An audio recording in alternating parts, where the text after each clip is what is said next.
Today is January 11th, and today's quote is entitled, "You deserve to forgive." Forgive to purify your own heart and consciousness. You deserve to forgive.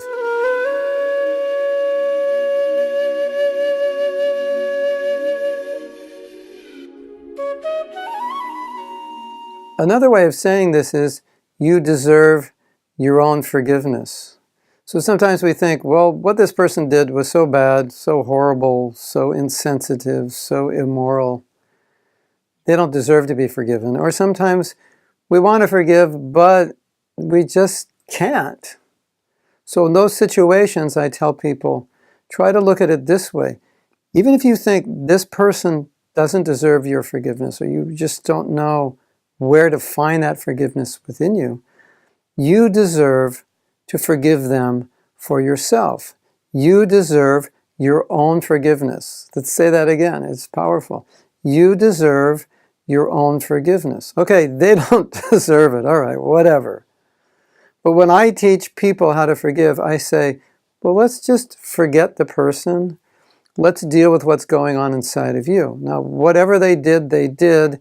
You have a reaction to that, and that's what's going on inside of you. And now you want to deal with that reaction. You want to purify that reaction. So let's just forget them, and now let's focus on what's going on within my heart. So what's going on is some revenge, some grudge, some upset. Maybe there's anger, maybe there's hatred. Something that is not helpful for me spiritually, even materially. And so then I can think, well, I actually deserve to forgive them for my own benefit.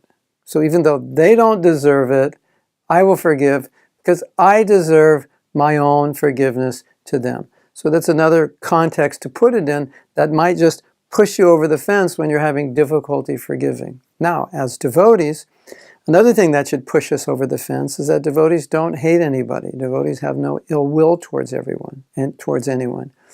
Devotees only want the best for everyone. So we want to be in alignment with that thinking. And what happens is if you don't think that way, but somehow or other you can get yourself to forgive, somehow or other you can get yourself to let it go, you start thinking that way once you let it go. It's just, things change once you let it go. You can start to feel some understanding of the person's situation. You maybe empathize with them or feel some compassion. Because once you let that toxicity go of the resentment, your consciousness becomes clear, your heart becomes soft, and then you can deal with it better. So it's another way of forgiving. You kind of put yourself in a certain context where you do it for yourself, or in a sense maybe even force yourself. But by doing that, your consciousness changes towards the person in a way that maybe if you were focused on the person, you wouldn't be able to let it go.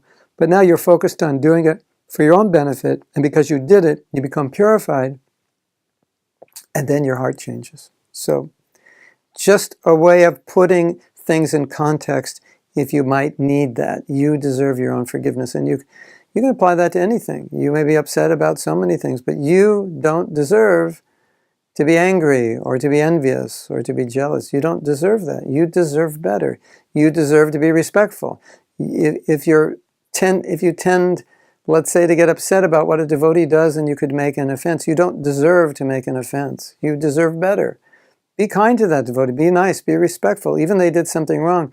You deserve to be respectful because that will help you in your Krishna consciousness. And if you make offenses to another devotee, you don't deserve that because that's going to harm your Krishna consciousness. So basically what you're doing is you're harming yourself by offending another devotee, the boomerang effect. And by not forgiving, you're hurting yourself. By becoming angry at someone, even if they did something wrong, unless it's in Krishna's service, you're hurting yourself.